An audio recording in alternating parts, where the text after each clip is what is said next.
शुक्लांबरधरं विष्णुं शशिवर्णं चतुर्भुजं प्रसन्नवदनं ध्यायेत् सर्वविघ्नोपशान्तये। व्यासं वसिष्ठनप्तारं शक्तैः पौत्रमकल्मषं पराशरात्मजं वन्दे सुखतातं तपोनिधिं। व्यासाय विष्णुरूपाय व्यासरूपाय विष्णवे नमो वै ब्रह्मनिधये वासिष्ठाय नमो नमः। अविकाराय शुद्धाय नित्याय परमात्मने सदैकरूपरूपाय विष्णवे सर्वजिष्णवे। यस्य स्मरणमात्रेण जन्म संसारबन्धनात् विमुच्यते नमस्तस्मै विष्णवे प्रभविष्णवे। ॐ नमो विष्णवे प्रभविष्णवे। श्रीवैशम्पायन उवाच श्रुत्वा धर्मान् शेषेण पावनानि च सर्वशः युधिष्ठिरः शान्तनवं पुनरेवाभ्यभाषत। युधिष्ठिर उवाच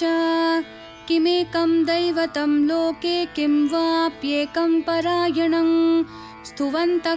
कमर्चन्तः प्राप्नुयुर्मानवा शुभं। को धर्म सर्वधर्माणां भवतः परमो मतः किं जपन्मुच्यते जन्तुर्जन्म संसारबन्धनात्। श्रीभीष्म उवाच जगत्प्रभुं देवदेवम् अनन्तं पुरुषोत्तमं स्तुवन्नाम सहस्रेण पुरुषस्तततोत्थितः। त्वमेव चार्चयन् नित्यं भक्त्या पुरुषम् अव्ययं ध्यायन् स्तुवन् नमस्यं च यजमानस्तमेव च। अनादिनिधनं विष्णुं सर्वलोकमहेश्वरं लोकाध्यक्षं स्तुवन् नित्यं सर्वदुःखातिगो भवेत्। ब्रह्मण्यं सर्वधर्मज्ञं लोकानां कीर्तिवर्धनं लोकनाथं महद्भूतं सर्वभूतभवोद्भवम्। एष मे सर्वधर्माणां धर्मोऽधिकतमो मतः यद्भक्त्या पुण्डरीकाक्षं स्तवैरर्चयन्नरः सदा। परमं यो महत्तेजः परमं यो महत्तपः परमं यो महद्ब्रह्म परमं यः परायणं। पवित्राणां पवित्रं यो मङ्गलानां च मङ्गलं दैवतं देवतानां च भूतानां यो व्ययपितः यतः सर्वाणि भूतानि भवन्त्यादियुगागमे यस्मिंश्च प्रलयं यान्ति पुनरेव युगक्षये। तस्य लोकप्रधानस्य जगन्नाथस्य भूपते विष्णोर्नाम सहस्रं मे शृणु पापभयापहम्। यानि नामानि गौणानि विख्यातानि महात्मनः ऋषिभिः परिगीतानि तानि वक्ष्यामि भूतये। ऋषिर्नाम्नां सहस्रस्य वेदव्यासो महामुनिः छन्दोनुष्टुप् तथा देवो भगवान् देवकीसुतः। अमृतांशोद्भवो बीजं शक्तिर्देवकीनन्दनः त्रिसामा हृदयं तस्य शान्त्यर्थे विनियुज्यते। विष्णुं जिष्णुं महाविष्णुं प्रभविष्णुं महेश्वरम् अनेकरूपदैत्यान्तं नमामि पुरुषोत्तमम्। अस्य श्रीविष्णोर्दिव्यसहस्रनामस्तोत्रमहामन्त्रस्य श्रीवेदव्यासो भगवान् ऋषिः अनुष्ठुप् छन्दः श्रीमहाविष्णु परमात्मा श्रीमन्नारायणो देवता। अमृतांशोद्भवो भानुरुतिबीजं देवकीनन्दनशिष्टेति शक्तिः। उद्भवक्षोभनो देव इति परमो मन्त्रः शङ्खबृन्नन्दकी चकृति कीलकं शाङ्गधन्वा गदाधर इति अस्त्रं रथाङ्गपाणि रक्षोभ्य इति नेत्रं त्रिसामा सामगसामेति कवचम् आनन्दं परब्रह्मेति योनिः ऋतुसुदर्शनकाल इति दिग्बन्धः श्रीविश्वरूप इति ध्यानम्। श्रीमहाविष्णु प्रीत्यर्थे सहस्रनाम जपे विनियोगः ध्यानम्। क्षीरोदन्वत्प्रदेशे शुचिमनिविलसत्सैकते मौक्तिकानां मालाक्लृप्तासनस्थस्फटिकमणिनिभैर्मौक्तिकैर्मण्डिताङ्गः शुभ्रैरभ्रैरदभ्रैरुपरि विरचितैर्मुक्तपीयूषवर्षैः आनन्दीन पुनीयादरिनलिनगदा शङ्खपाणिर्मुकुन्दः भूपादौ यस्य नाभिर्वियदसुरनिलश्चन्द्रसूर्यौ च नेत्रे कर्णावाशाशिरोद्यौर्मुखमपि दहनो यस्य वास्तेयमब्धिः अन्तस्तं यस्य विश्वं सुरनरखगो भोगि गन्धर्वदैतेः चित्रं रं रम्यते तं त्रिभुवनवपुषं विष्णुमीशं नमामि। ॐ नमो भगवते वासुदेवाय। शान्ताकारं भुजगशयनं पद्मनाभं सुरेशं विश्वाधारं गगनसदृशं मेघवर्णं शुभांगं लक्ष्मीकान्तं कमलनयनं योगिहृद्ध्यानगम्यं वन्दे विष्णुं भवभयहरं सर्वलोकैकनाथं मेघश्यामं पीतकौशेयवासं श्रीवत्साङ्कं कौस्तुभोद्भासिताङ्गं पुण्योपेतं पुण्डरीकायताक्षं विष्णुं वन्दे सर्वलोकैकनाथं नमः समस्तभूतानां आदिभूताय भूभृते अनेकरूपरूपाय विष्णवे प्रभविष्णवे शशंखचक्रं सकिरीटकुण्डलं सपीतवस्त्रं सरसीरुहेक्षणं सहारवक्षस्थलशोभिकौस्तुभं नमामि विष्णुं शिरसा चतुर्भुजम् छायायां पारिजातस्य हेमसिंहासनोपरि आसीनमब्बुधश्याममायताक्षम् अलङ्कृतं चन्द्राननं चतुर्बाहुं श्रीवत्साङ्कितवक्षसं रुक्मिणी सत्यभामाभ्यां सहितं कृष्णमाश्रये।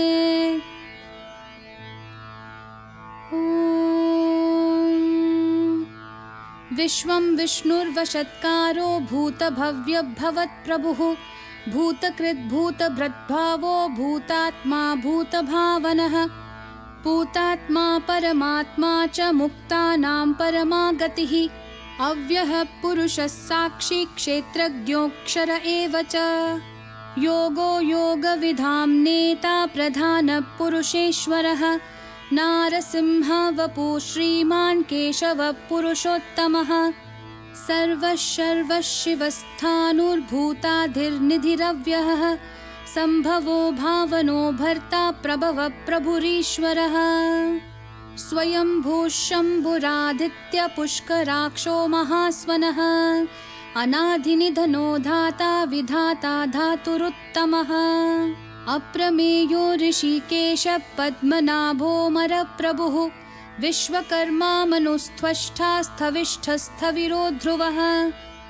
अग्राह्य शाश्वत कृष्णो लोहिताक्ष प्रतर्दनः प्रभूतस्त्रिककुब्धाम पवित्रं मङ्गलं परम् ईशान प्राणद प्राणो ज्येष्ठ श्रेष्ठ प्रजापतिः हिरण्यगर्भो भूगर्भो माधवो मधुसूदनः ईश्वरो विक्रमी धन्वी मेधावी विक्रमाक्रमः अनुत्तमो दुराधर्ष कृतज्ञ कृतिरात्मवान् सुरेशः शरणं शर्म विश्वरेता प्रजाभवः अहः संवत्सरो व्याळ्ह प्रत्ययः सर्वदर्शनः अजः सर्वेश्वरः सिद्धः सिद्धि सर्वाधिरच्युतः वृषाकपिरमेयात्मा सर्वयोगविनिःसृतः वसुर्वसुमनः सत्य समात्मा संमितः समः अमोघ पुण्डरीकाक्षो वृषकर्मा वृषाकृतिः रुद्रो बहुशिरा बभ्रूर्विश्वयोनिः शुचिश्रवाः अमृतः शाश्वतस्थाणुर्वरारोहो महातपाः सर्वगः सर्वविद्भानु विश्वक्सेनो जनार्दनः वेदो वेदविधव्यङ्गो वेदाङ्गो वेदवित्कविः लोकाध्यक्षः सुराध्यक्षो धर्माध्यक्षः कृताकृतः चतुरात्मा चतुर्व्यूहश्चतुर्धंश्रश्चतुर्भुजः भ्राजिष्णुर्भोजनं भोक्ता सहिष्णुर्जगदादिजः अनघो विजयो जेता विश्वयोनिः पुनर्वसुः उपेन्द्रो वामनः प्रांशुरमोघः सुचिरूर्जितः अतीन्द्रः संग्रहः सर्गो धृतात्मा नियमो यमः वैद्यो वैद्या सदा योगी वीरः माधवो मधुः अतीन्द्रियो महामायो महोत्साहो महाबलः महाबुद्धिर्महावीर्यो महाशक्तिर्महाद्युतिः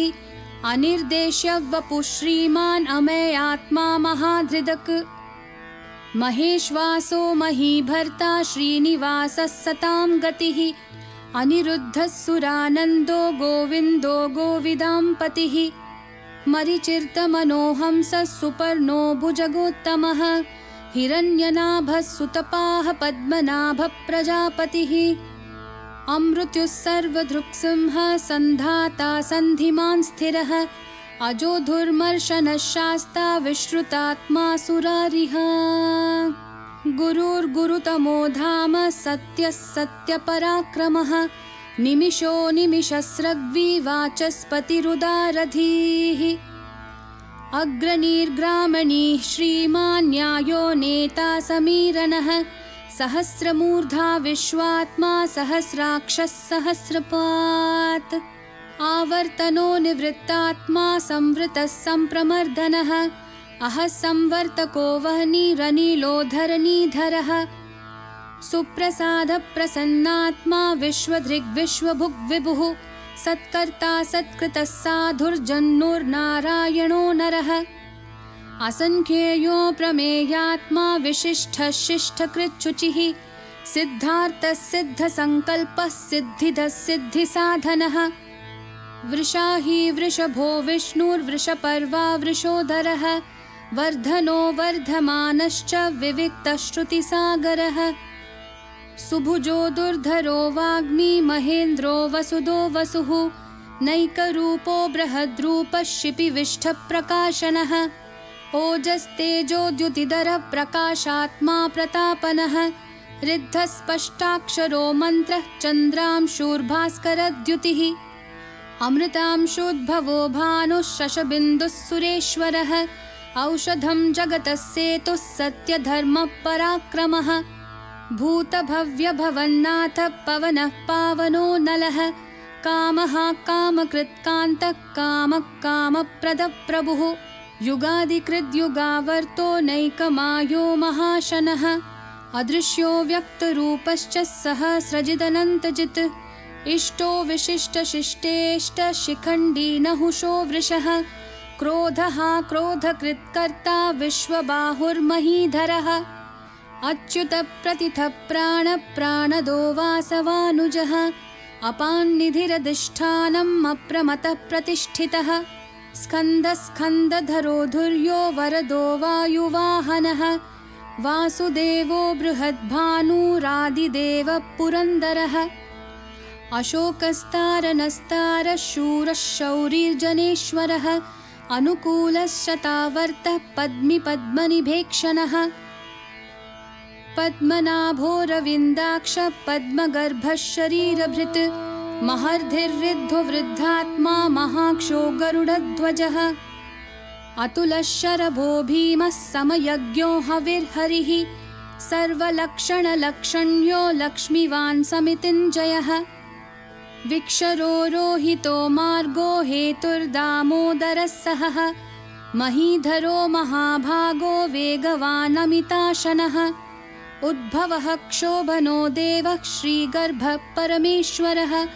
करणं कारणं कर्ता विकर्ता गहनो गुहः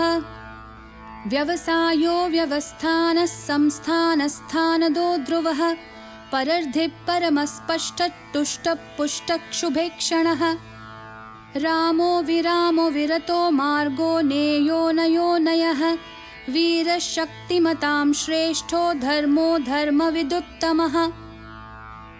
वैकुण्ठः पुरुषः प्राणदः प्रणवपृथुः हिरण्यगर्भः शत्रुघ्नो व्याप्तो वायुरधोक्षजः ऋतुः सुदर्शनः कालः परमेष्टि परिग्रहः उग्रसंवत्सरो दक्षो विश्रामो विश्वदक्षिणः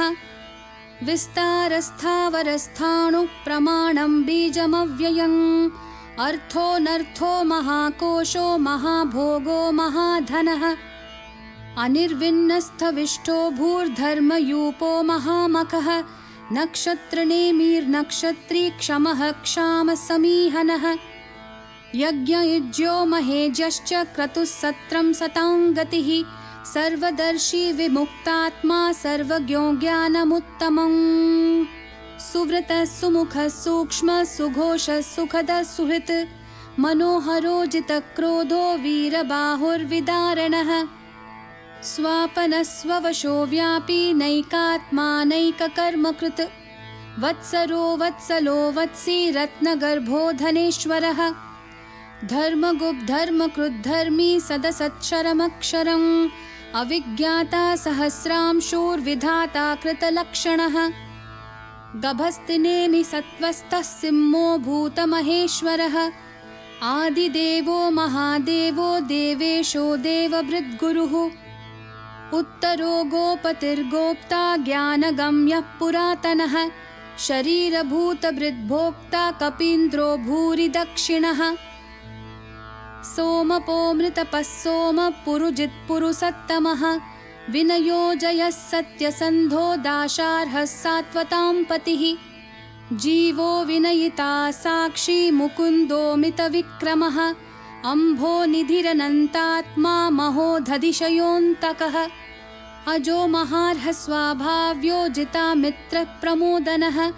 आनन्दो नन्दनो नन्दः सत्यधर्मात्रिविक्रमः महर्षि कपिलाचार्य कृतज्ञो मेदिनीपतिः त्रिपदस्त्रिदशाध्यक्षो महाशृङ्गकृतान्तकृत् महावराहो गोविन्दः सुषेणः कनकाङ्गदिः गुह्यो गभीरो गहनो गुप्तश्चक्रगदाधरः वेधास्वाङ्गोजितः कृष्णो दृढः सङ्कर्षणाच्युतः वरुणो वारुणो वृक्षः पुष्कराक्षो महामनाः भगवान् भगहानन्दी वनमाली हलायुधः आदित्यो ज्योतिरादित्य सहिष्णुर्गतिसत्तमः सुदन्वाखण्डपरशुर्दारुणो द्रविणप्रदः दिवस्पृक् सर्वदृग्व्यासो वाचस्पतिरयो निजः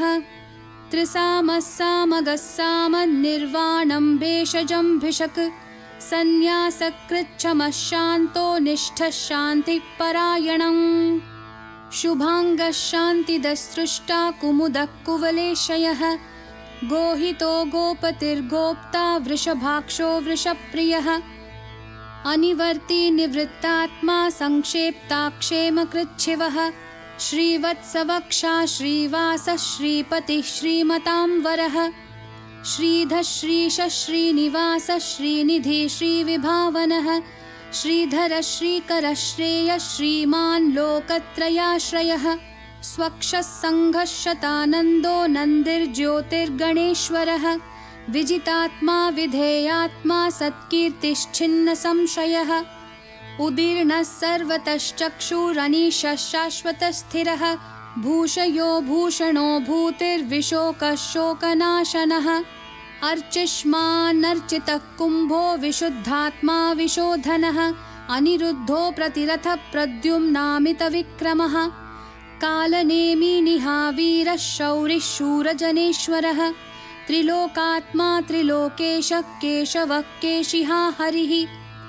कामदेवः कामपालः कामिकान्तकृतागमः अनिर्देश्य वपुर्विष्णुवीरोऽनन्तो धनञ्जयः ब्रह्मण्यो ब्रह्मकृद्ब्रह्मा ब्रह्म ब्रह्मविवर्धनः ब्रह्मविद् ब्राह्मणो ब्रह्मी ब्रह्मज्ञो ब्राह्मणप्रियः महाक्रमो महाकर्मा महातेजा महोरगः महाक्रतुर्महायज्वा महायज्ञो महाहविः स्थव्यस्थवप्रियस्तोत्रं स्तुतिस्तोतारणप्रियः पूर्णपूरयिता पुण्यः पुण्यकीर्तिरनामयः मनोजवस्तीर्थकरो वसुरेता वसुप्रदः वसुप्रदो वासुदेवो वसुर्वसुमना हविः सद्गति सत्कृतिः सत्ता सद्भूतिः सत्परायणः शूरसेनो यदुश्रेष्ठा सन्निवासः सुयामुनः भूता वासो वासुदेवः सर्वासु निलयो नलः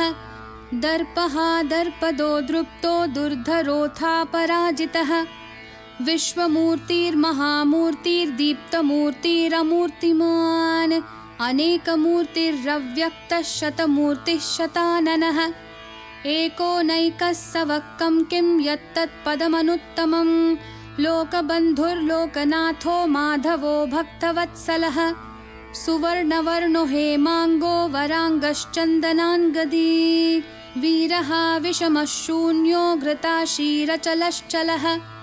अमानीमानदो मान्यो लोकस्वामी त्रिलोकधृक् सुमेधा मेधजो धन्यः सत्यमेधाधराधरः तेजो वृषोद्युतिधरः सर्वशस्त्रभृतांवरः प्रग्रहो निग्रहो व्यग्रो नैकशृङ्गो गदाग्रजः चतुर्मूर्तिश्चतुर्बाहुश्चतुर्व्यूहश्चतुर्गतिः चतुरात्मा चतुर्भावश्चतुर्वेदविदेकपात् समावर्तो निवृत्तात्मा दुर्जयो दुरतिक्रमः दुर्लभो दुर्गमो दुर्गो दुरावासो दुरारिः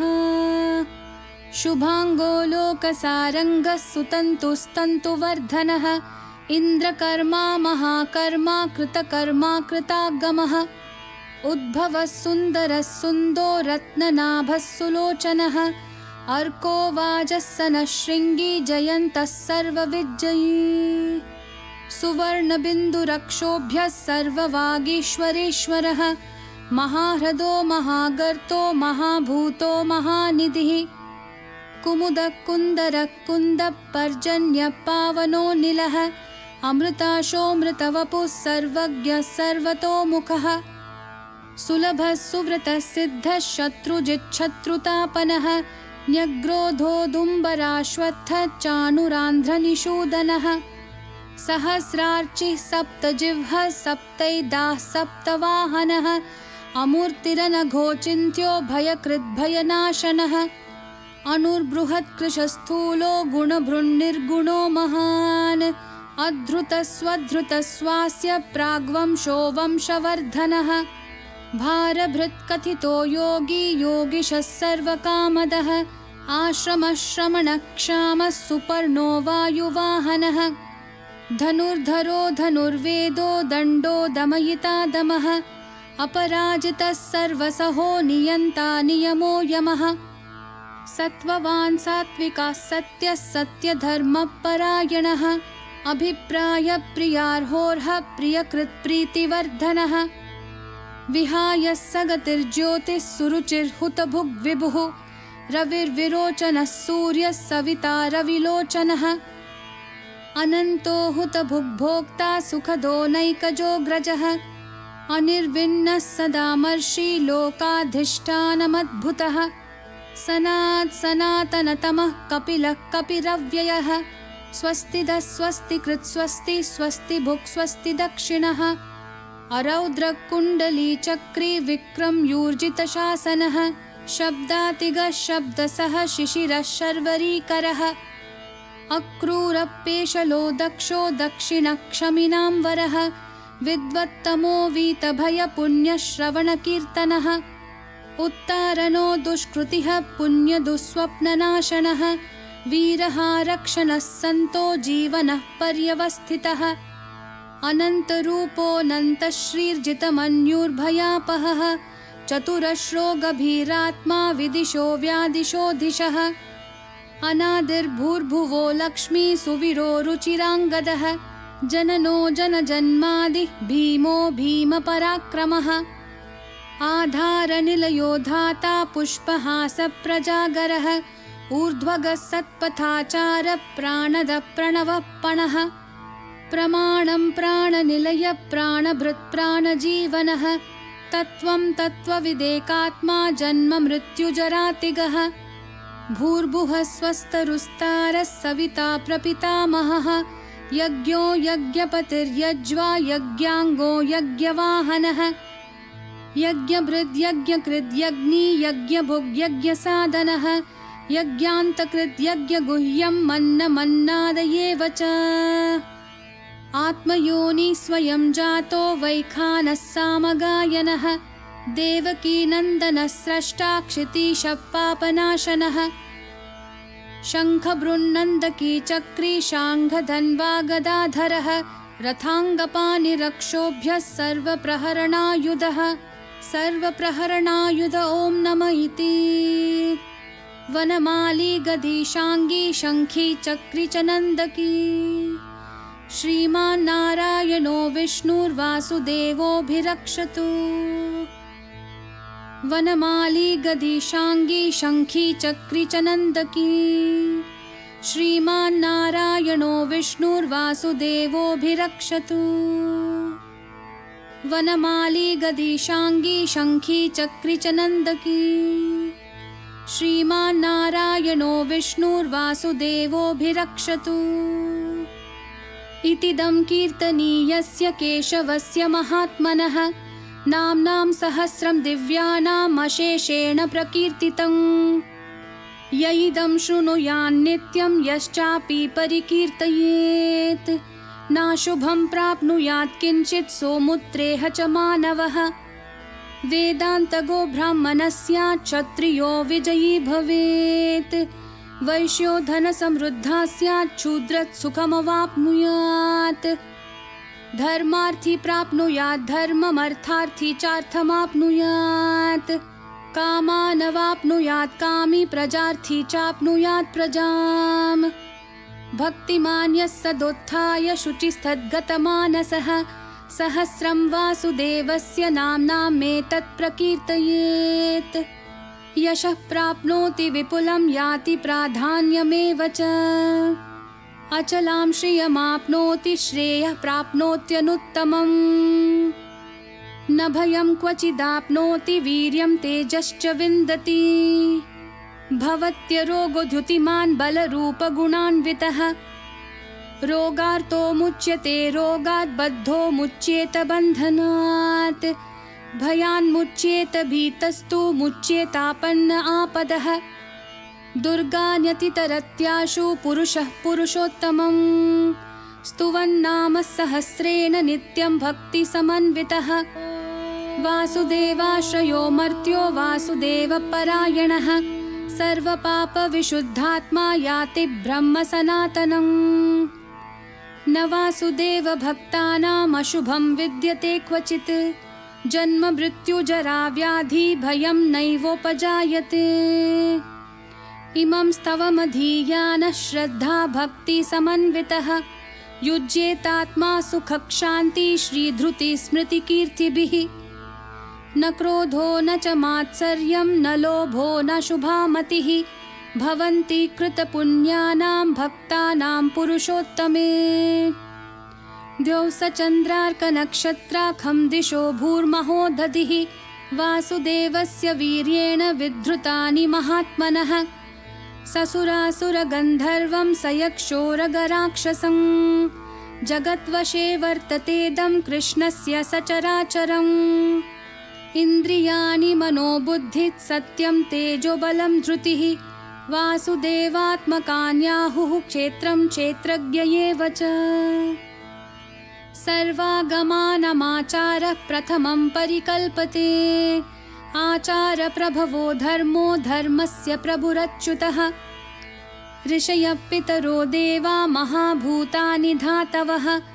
जङ्गमा जङ्गमं चेदं जगन्नारायणोद्भवम्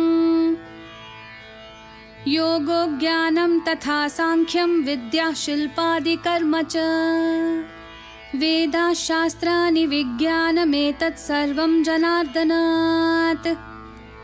एको विष्णुर्महद्भूतं पृथग्भूतान्यनेकशः त्रीन् लोकान् व्याप्य भूतात्मा भुङ्क्ते विश्वभुगव्ययः इमं स्तवं भगवतो विष्णोर्व्यासेन कीर्तितं पठ्येद्य इच्छेत् पुरुषः श्रेयः प्राप्तुं सुखानि च विश्वेश्वरमजं देवं जगतः प्रभुमव्ययं भजन्ति ये पुष्कराक्षं न ते यान्ति पराभवम् न ते यान्ति पराभवम् ॐ नमः इति। अर्जुनोवाच पद्मपत्रविशालाक्ष पद्मनाभसुरोत्तमा भक्तानामनुरक्तानां त्राता भव जनार्दन। श्रीभगवानुवाच यो मां नाम सहस्रेण स्तोतुमिच्छति पाण्डव सोऽहमेकेन श्लोकेन स्तुत एव न संशयः स्तुत एव न संशय ॐ नमः इति। व्यासोवाच वासनाद्वासुदेवस्य वासितं भुवनत्रयं सर्वभूतनिवासोऽसि वासुदेव नमोऽस्तु ते वासुदेव नमोऽस्तु त ॐ नमः इति। पार्वत्युवाच केनोपायेन लघुना विष्णोर्नाम सहस्रकं पठ्यते पण्डितैर्नित्यं श्रोतुमिच्छाम्यहं प्रभो। ईश्वरोवाच श्रीराम राम रामेति रमे रामे मनोरमे सहस्रनाम तत्तुल्यं राम नाम वरानने। श्रीराम राम रामेति रमे रामे मनोरमे सहस्रनाम तत्तुल्यं राम नाम वरानने। श्रीराम राम रामेति रमे रामे मनोरमे सहस्रनाम तत्तुल्यं राम नाम वरानने। राम नाम वरानन ॐ नमः इति। ब्रह्मोवाच नमोऽस्त्वनन्ताय सहस्रमूर्तये सहस्रपादाक्षि शिरोरुबाहवे सहस्रनाम्ने पुरुषाय शाश्वते सहस्रकोटियुगधारिणे नमः सहस्रकोटियुगधारिणे नमः ॐ नमः इति। सञ्जय उवाच यत्र योगेश्वरः कृष्णो यत्र पार्थो धनुर्धरः तत्र श्रीर्विजयो भूतिर्ध्रुवा नीतिर्मतिर्मम। श्रीभगवानुवाच अनन्याश्चिन्तयन्तो मां ये जनः पर्युपासते तेषां नित्याभियुक्तानां योगक्षेमं वहाम्यहम्। परित्राणाय साधूनां विनाशाय च दुष्कृतां धर्मसंस्थापनार्थाय सम्भवामि युगे युगे। आर्ता विषण्णाः शिथिलाश्च भीताः घोरेषु च व्याधिषु वर्तमानाः संकीर्त्य नारायणशब्दमात्रं विमुक्तदुःखाः सुखिनो भवन्तु। कायेन वाचा मनसेन्द्रियैर्वा बुद्ध्यात्मना वा प्रकृते स्वभावात् करोमि यद्यत् सकलं परस्मै नारायणायेति समर्पयामि।